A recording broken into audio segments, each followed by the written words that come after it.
নাৰায়ণপুৰ পথালি পাহাৰৰ এটি গুৰুত্বপূৰ্ণ পথৰ দুৰৱস্থা। পথালি পাহাৰ বিপুৰীয়া সংযোগী বিধ্বস্ত পথে জলকলা খুৱাইছে ৰাইজক। গাঁৱৰ ৰাইজে গাঁঠিৰ ধন ভাঙি প্ৰত্যেক বছৰে মেৰামতি কৰিছে পথ।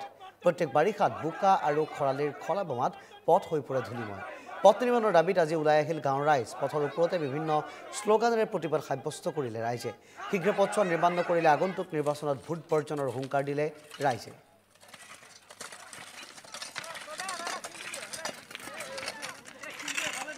কিমানবাৰ আমাৰ ইয়াত MLA বা নিৰ্বাচন হয়, নিৰ্বাচনৰ লোকসকল আমাৰ ইয়ালৈ আহি কয় যে আমি এইবাৰ মোক জিকাই লওক, জিকাই ল'লে মই ৰাস্তাটো এইবাৰ আপোনালোকক দিম।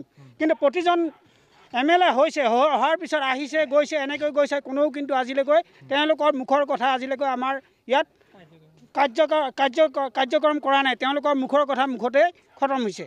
গতিকে এইবাৰ আমি এটা কথা সিদ্ধান্ত কৰিছোঁ, এইবাৰ যদি আমাক ৰাস্তাটো নিদিয়ে তেতিয়া আমি এই ভোট আমাৰ যি ইলেকশ্যন আহিছে, পঞ্চায়ত হওক বা লোকসভাই হওক বা বিধানসভাই হওক, যি ইলেকশ্যনে আহে আমি সেই ইলেকশ্যনত বা আমি বৰ্জন কৰিম। আৰু আমাৰ প্ৰায় 1500-2000 ভোট আছে। এই সকলো ভোটাৰে আমি কোনেও এই ইলেকশ্যনত অংশগ্ৰহণ নকৰোঁ আৰু এই ভোট বৰ্জন কৰিম। যদিহে ৰাস্তাটো নিদিয়ে, ৰাস্তাটো দিলে আমি সদায় ৰাইজৰ লগতে বা চৰকাৰৰ লগতে আছোঁ। হয়, আমি প্ৰতিবাদ কৰিবলগীয়া আছে। দুখৰ বিষয় চাওক, আজি এই বিজেপি চৰকাৰে কিমান উন্নতমূলক কাম কৰি পেলাই যিমান জয়ঢোল বজাইছে, কিন্তু চাওক পথালিপাহাৰ গাঁও পঞ্চায়তৰ অন্তৰ্গত 1 কিলোমিটাৰ ভিতৰত লগত 15 নং ৰাষ্ট্ৰীয় ঘাইপথৰ পৰা নপমোৱা মটৰচুমা হৈ বিৰপীয়া সংযোগ যিটো ৰাস্তা, এই ৰাস্তা জনসাধাৰণৰ বাৰিষা যি বোকা পানী আধা ৰাস্তা